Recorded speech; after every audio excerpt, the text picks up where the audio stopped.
Uchambuzi wa ripoti zetu unaanzia huko Mashariki ya Kati ambapo kwa siku ya 6 mfululizo Israel na Iran zimeendelea kushambuliana. Hayo yakijiri, Israel za kuwarejesha nyumbani raia wao walioko nje. Kwingineko, Marekani imeufunga kwa muda ubalozi wake ulioko Jerusalem hadi siku ya Ijumaa. China nayo imeanza kuwaondoa raia wake nchini Iran.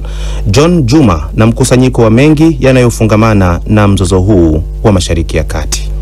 Mapema leo milipuko imesikika mjini Tehran kufuatia mashambulizi makali ya angani yanayofanywa na Israel yakiulenga mji huo mkuu wa Iran. Jeshi la Israel IDF lilitangaza kushambulia Tehran. Kwenye akaunti yake ya Telegram, jeshi hilo limesema limeshambulia kituo cha urutubishaji urani na vituo vingine kadhaa vya kutengeneza silaha vinavyomilikiwa na utawala wa Iran. Baadaye IDF iliripoti kuwa imegundua makombora kutoka Iran yanayoelekea Israel tena na kwamba jeshi la anga la Israel linafanya operesheni ya kuondoa tishio hilo. Brigadia Jenerali Efi Defrin ni msemaji wa jeshi la Israel. Tunalenga vituo vya kijeshi, wao wanashambulia nyumba za raia. IDF itaendelea kufanya operesheni kwa usahihi, kwa nguvu na kwa uthabiti ili kuhakikisha usalama wa watu wa Israeli.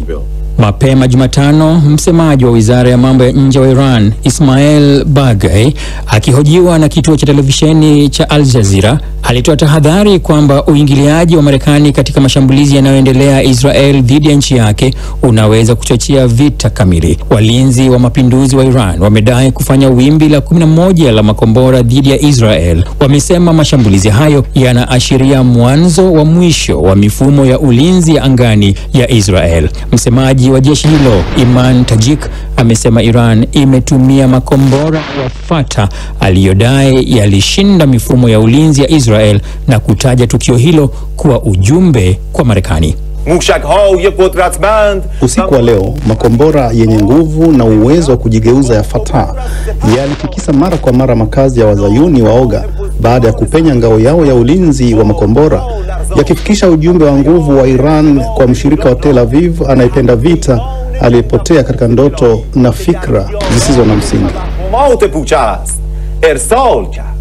Mzozo huo unaotishia kutanuka umetia wengi wasiwasi na baadhi ya mataifa yameanza kuchukua hatua za tahadhari. Ubalozi wa Marekani mjini Jerusalem umechapisha kwenye tovuti yake kwamba ubalozi huo utafungwa hadi Ijumaa. Mapema siku ya Jumatano, ndege 2 kutoka Cyprus zilitua mjini Tel Aviv. Kulingana na msemaji wa uwanja wa ndege wa Ben Gurion, Lisa Dvi, ndege hizo zilikuwa za kwanza za uokoaji kuwarejesha Waisraeli walioko nje ya nchi tangu mzozo wao na Iran ulipogeuka zogo. China kupitia wizara yake ya mambo ya nje imesema takriban raia wake 800 wameondolewa Iran tangu Israel ilipoanza mashambulizi ya angani dhidi ya Iran. Kulingana na mashirika ya kutetea haki za binadamu, tangu mzozo huo uanze wiki iliyopita, watu wasiopungua 585 wameshauawa kote nchini Iran na 1326 kujeruhiwa.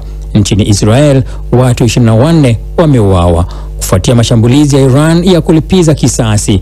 Inakadiriwa kwamba hadi sasa Iran imefyatua makombora 400 na mamia ya droni dhidi ya Israel. Shukran John Juma. Rais wa Ukraine Volodymyr Zelensky aliondoka baada ya kumalizika mkutano wa kilele wa kundi la nchi 7 tajiri kiviwanda huko nchini Canada, huku akiwa amepata ahadi mpya ya msaada katika vita vyake dhidi ya Urusi. Lakini Zelensky alisema diplomasia imo katika mgogoro baada ya kukosa nafasi ya kuzungumza na rais wa Marekani Donald Trump. Alitaka nafasi hiyo ili aiombe Marekani msaada zaidi wa silaha. Mengi zaidi ni katika ripoti hii ya Zainab Aziz. Viongozi wa mataifa tajiri ya G7 walitatizika kuweza kusimama pamoja juu ya mzozo wa nchini Ukraine baada ya Rais Trump kuonesha kumuunga mkono Rais wa Urusi Vladimir Putin. Trump pia aliondoka siku moja mapema kutoka kwenye mkutano huo wa kilele kwa ajili ya kushughulikia mgogoro kati ya Israel na Iran. Viongozi wa G7 hawakutoa tamko la pamoja la kuikosoa Urusi kwa mashambulizi yake yanayozidi kuongezeka huko nchini Ukraine. Kauli hiyo iliyopangwa ya kundi la G7 kuhusu Ukraine ilishushwa hadhi mbali na kuwa tamko la mukhtasari kutoka kwa mwenyekiti ambaye ni Waziri Mkuu wa Canada Mark Carney, aliyetangaza mpango mpya wa vikwazo dhidi ya Urusi mara baada ya kumalizika mkutano wa kilele wa G7 hapo jana Jumanne huko Alberta nchini Canada. With our international partners, we're launching a major new... Sisi pamoja na washirika wetu wa kimataifa tumeiwekea Urusi vikwazo vipya dhidi ya watu binafsi, makampuni, meli za Urusi na zile zinazopeperusha bendera ya Urusi ili kutoa shinikizo la juu kwa nchi hiyo.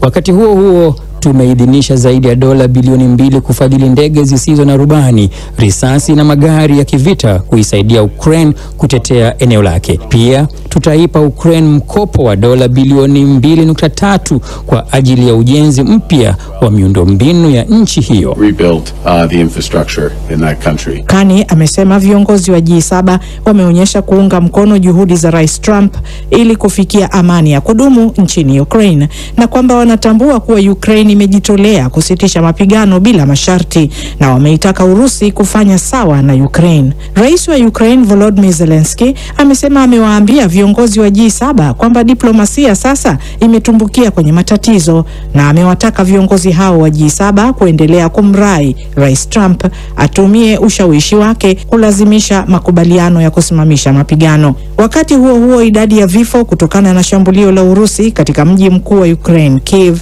imeongezeka. Jeshi la Ukraine limesema Urusi ilitumia ndege zisizo na rubani 440 na makombora 32 yakiwemo ya baharini kushambulia mji wa Kiev na kwamba vifo vimeongezeka hadi watu 20. Mashambulizi hayo pia yamesababisha uharibifu wa jengo la ghorofa 9 la makazi na taasisi za elimu. DW tunavuma kwa kishindo. Hakika tunavuma kwa kishindo, na leo katika mjadala wetu swali kuu litakuwa ni je, rais wa Marekani Donald Trump anaweza kweli kuvimaliza vita vya Ukraine na huko Mashariki ya Kati, hasa kati ya Israel na Iran? Na sasa darubini yetu tuielekeze huko Afrika Mashariki, ambapo afisa mmoja wa polisi nchini Kenya amekamatwa mara moja baada ya kumpiga risasi raia asiye na silaha Jumanne katika maandamano ya kupinga ukatili wa polisi yaliyofanyika jijini Nairobi. Msemaji wa polisi Muchiri Nyaga alithibitisha hatua hiyo na kueleza kuwa mkuu wa huduma ya polisi nchini aliagiza mara moja kukamatwa na kufikishwa mahakamani kwa afisa huyo.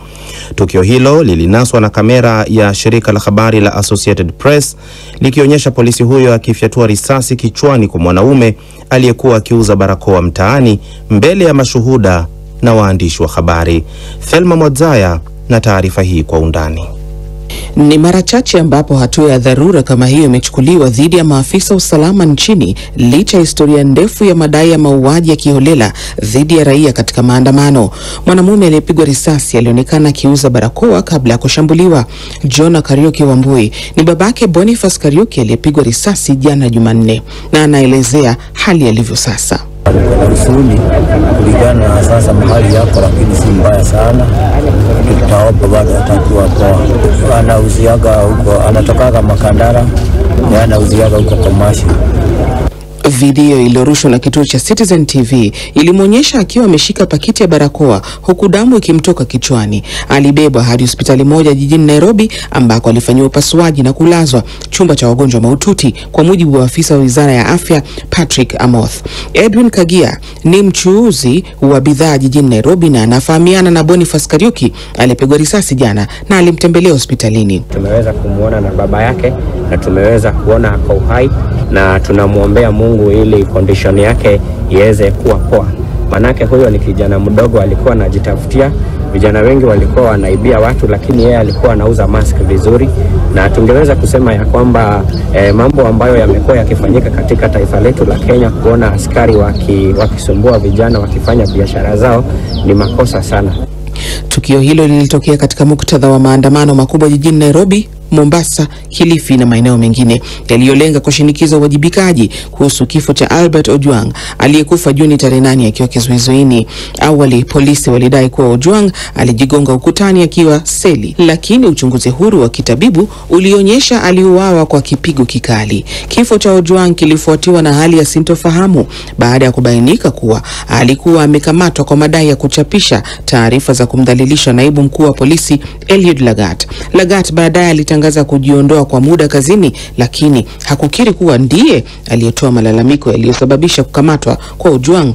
Maandamano ya Jumanne yaliingia katika ghasia baada ya kundi la wanaume waliokuwa kwenye pikipiki wakiwa na virungu na mijeledi kuwashambulia waandamanaji, huku baadhi yao wakionekana wakishirikiana na maafisa wa polisi. Shirika la kitaifa la haki za binadamu nchini Kenya KNCHR limesema limerekodi visa 21 vya majeruhi kutoka maeneo mbalimbali, wakiwemo waliopigwa risasi, kupata majeraha kichwani, kushambuliwa kwa fimbo na hata kushambuliwa kwa gesi ya machozi. Thelma Mwazaya, DW, Nairobi.